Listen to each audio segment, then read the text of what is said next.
Bom dia a todos. Bom dia. É uma alegria imensa estar com vocês aqui nessa manhã para juntos estudarmos um pequeno trecho da Palavra de Deus. Confesso para vocês que esse momento é um momento de muita expectativa para mim, porque eu estava pensando o que eu iria falar para vocês, a elite intelectual da igreja. Foi quando, na minha devoção pessoal, eu me deparei com um verso que ilustra bem o contexto de nós, futuros líderes da causa de Deus. E esse verso está em Atos, capítulo 6, versículo 4. E eu convido você agora, nessa manhã, a abrir a Bíblia comigo. Enquanto você acha o verso, deixe-me contextualizar o que estava acontecendo. Estava ocorrendo ali uma pequena divergência entre cristãos de origem greco-romana e cristãos de origem judaica quanto à partilha do pão. E então, os cristãos de origem greco-romana reclamaram com os apóstolos para que eles pudessem resolver essa situação. Então, os apóstolos fizeram a reunião e ficou decidido que 7 homens com boa reputação e cheios do Espírito Santo ficariam com esse ministério da partilha do pão. E no versículo 4, os apóstolos disseram qual seria a sua missão. E diz assim: e quanto a nós, nos consagraremos à oração e ao ministério da palavra. E é nesses dois aspectos que eu gostaria de focar com vocês aqui nessa manhã. O fato dos apóstolos serem pessoas separadas para a pregação do Evangelho exigia tempo diário deles, para que eles pudessem se relacionar com Deus. E o primeiro aspecto do relacionamento envolve a oração. A oração é o processo comunicativo que parte do homem para Deus. Spurgeon afirma que se você, como ministro do Evangelho, não é um homem de muita oração, você é digno de pena. E na Bíblia nós podemos encontrar muitos exemplos de homens de oração. O primeiro deles, Enoque, que andou lado a lado com Deus por 300 anos. O segundo, Daniel, que orava 3 vezes por dia. Mas o que mais me chama a atenção era Elias. Elias, que segundo Tiago 5,17, era um homem sujeito às mesmas paixões pecaminosas que nós, a mesma natureza pecaminosa, mas orando com fé, por 3 anos e meio, não choveu. E orando novamente depois desse período, choveu. Ellen White, comentando essa passagem em Profetas e Reis, página 157, afirma que a nós é dado o mesmo poder para que nós façamos essas proezas que estão na Bíblia. Sattel Page diz o seguinte: não ore na tempestade se você não orou nos dias de sol.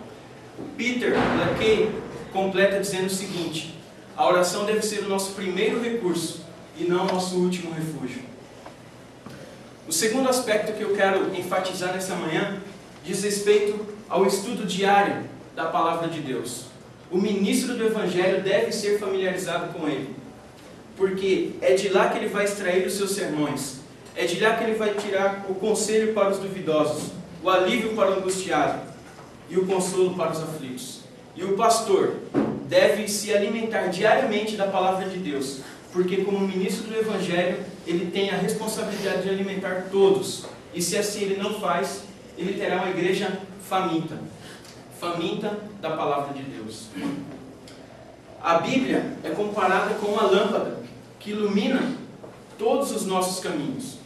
Certa vez eu estava na Serra da Mantiqueira, em Minas Gerais, fazendo um exercício militar. Era uma noite fria de inverno, no ano de 2002. Eu estava cercado por árvores, ouvindo o barulho da selva, e tinha uma trilha muito estreita para caminhar naquela noite, aproximadamente 5 quilômetros. Eu estava bem agasalhado, tinha uma pistola à minha disposição, e tudo isso era muito importante, mas eu não tinha o essencial.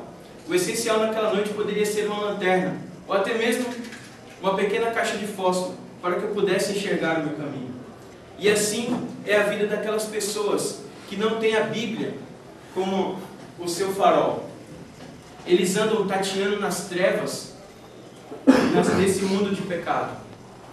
E o meu apelo para nós, futuros líderes da causa de Deus, nessa manhã, é que nós nos tornemos homens segundo o coração de Deus, colocando em prática na nossa vida esses dois aspectos da vida ministerial: o estudo da palavra de Deus e a consagração à oração.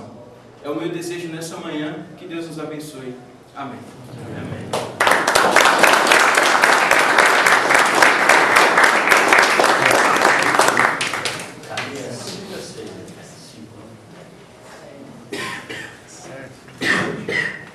Antes das observações, na nota tirou 100. Parabéns. Está tudo muito bom. Você começou com naturalidade, tua aparência é muito boa, vestimenta, tua locomoção, teu olhar, tua voz. E o que é melhor aí é a tua gesticulação, está muito boa. Foi muito bem preparado. E a minha observação é uma só, e é sobre o que foi muito bem, gesticulação. Você, aí, um pouco antes do final, falou na Bíblia, e falou assim, ó, sobre o pregador, é de lá que ele vai tirar, é de lá que, como se a Bíblia estivesse longe. Nesse caso é melhor você dizer, pegar e levantar, é daqui. Levanta, é daqui, é de lá que ele vai, como se ele estivesse em outro lugar, você mostra a Bíblia, é daqui que ele é melhor. Mas tirou 100 parabéns.